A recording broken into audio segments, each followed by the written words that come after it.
الحمد لله وحده والصلاة والسلام على من لا نبي بعده وعلى آله وصحبه الذين أوفوا عهده. أعوذ بالله من الشيطان الرجيم. فتنادوا مصبحين أن اغدوا على حرثكم إن كنتم صارمين. فانطلقوا وهم يتخافتون ألا يدخلنها اليوم عليكم مسكين وغدوا على حرد قادرين. سبحانك لا علم لنا إلا ما علمتنا إنك أنت العليم الحكيم. رب اشرح لي صدري ويسر لي أمري واحلل عقدة من لساني يفقه قولي واجعل لي وزيرا من أهلي. رب زدني علما وارزقني فهما. ثم أما بعد. گرامی قدر بھائیوں، بہنوں اور پیارے بچوں، کہانی چل رہی تھی اس قوم کی جنہوں نے اللہ رب العزت کی نعمتوں کی ناقدری کی اور ناقدری کے سبب نعمتیں ان سے چھن لی گئی، اور نعمتوں کے چھن جانے کے بعد ان کا کیا حال ہوا، انہوں نے کیا نتیجہ لیا۔ اہل مکہ دیکھ لیں کہ اگر وہ اللہ کے رسول پر ایمان نہیں لاتے اور اللہ رب العزت کی اس عظیم الشان نعمت کے حصول سے اپنے آپ کو محروم رکھتے ہیں، تو پھر ان کے پاس صرف حسرت ہی رہ جائے گا اور کچھ نہیں۔ تو بات یہاں تک پہنچ چکی تھی کہ فطاف علیہا طائف من ربک وہم نائمون۔ انہوں نے تو اپنی بات طے کر لی تھی اور انہوں نے اپنا مشورہ فائنل کر دیا تھا کہ چپکے سے جا کے اپنے سارے فصل کو کاٹ کر جمع کر کے ٹکانا لگا دیں گے، کانوں کان کسی بھی فقیر اور مسکین اور بھوکے پیاسے کو پتہ نہ چلے۔ لیکن رات کو ان کی سونے کی حالت میں باغ پر اللہ کا عذاب آیا اور وہ بالکل کٹا ہوا ایک فصل جس کو کاٹنے کے بعد اس کے باقیات کو جلا کے راکھ کر دی جائے یا حیوانات اس کو چر کر کے ختم کر ڈالے، یہی حالت ہو گئی تھی۔ اب جب یہ لوگ جاگ گئے، فتنادوا مصبحین، صبح سویرے، ایک گھرانے کے لوگ تھے، بھائی تھے، تو گھر بھی آپس میں ایک حویلی، تو ایک دوسرے کو پکارنے لگے، تو فلانی فلانی، ایک دوسرے کو آواز دے دے کر کے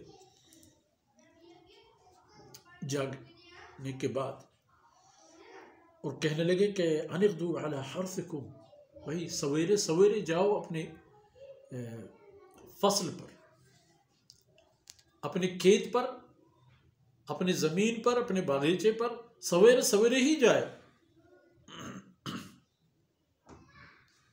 ان کنتم صارمین، اگر واقعی تمہیں اپنے فصل کاٹنا ہے اور اپنے فصل حاصل کرنا ہے تو تاخیر نہ کریں، ورنہ وہی عام حالت ہوگی، روٹین کے مطابق پھر جاؤ گے دوپہر کے وقت۔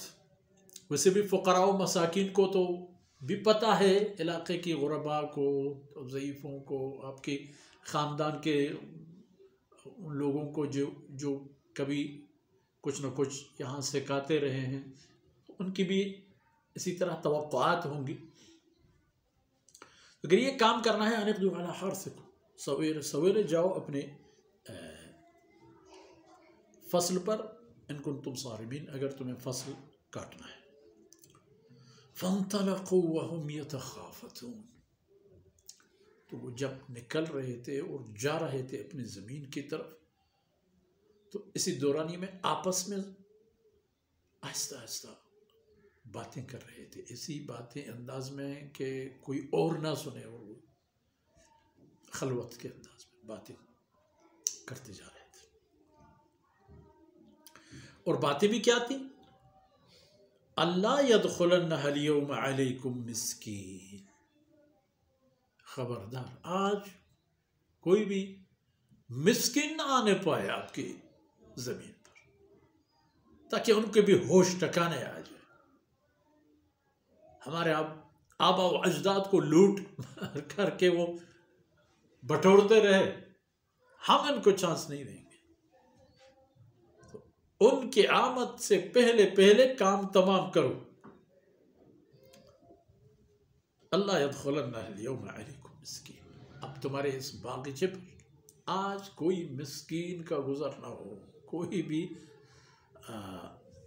چاہے پیشور یا واقعی غریب قسم کا آدمی نہ آنے پائے۔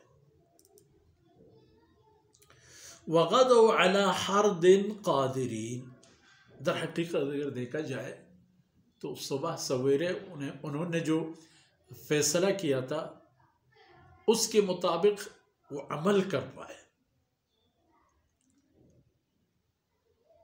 وہ کامیاب ہو گئے بظاہر، اس حد تک کہ سویرے چلے جائیں، زمین پر چلے جائیں، فقراء اور مساکین کو پتہ نہ چلے، کوئی نہ آئے، کسی کو کچھ موقع نہ ملے، وہ بھی کسی کو کچھ نہ دیں، اس حد تک تو وہ کامیاب ہو چکے تھے۔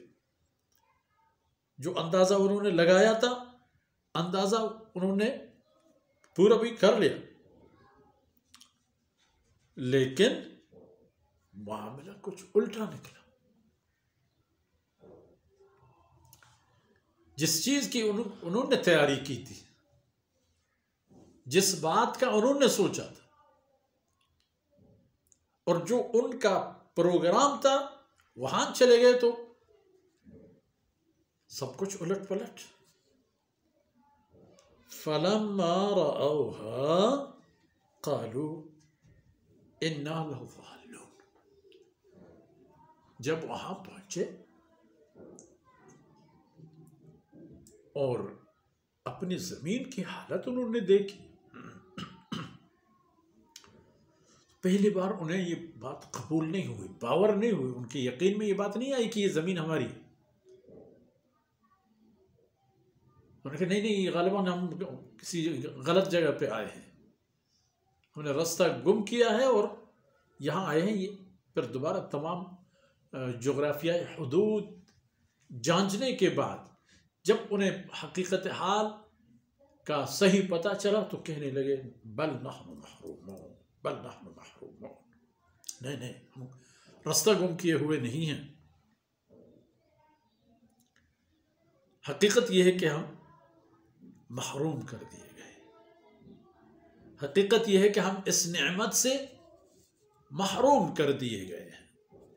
اللہ رب العزت نے جو ہمیں دی تھی وہ چیز ہم سے چھین لی گئی ہے۔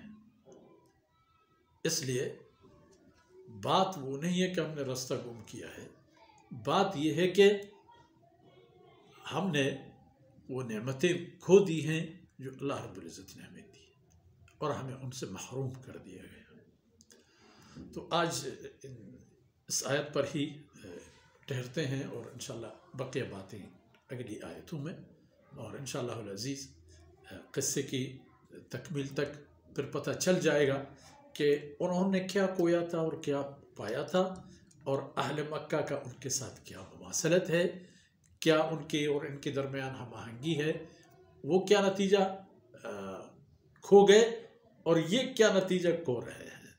تو اللہ رب العزت ان لمحات کو ہمارے اور آپ کی دنیا اور آخرت کے سرمایہ بنا دے۔ صلی اللہ علیہ نبینا محمد وعلی آلہ وصحبہ اجمعین۔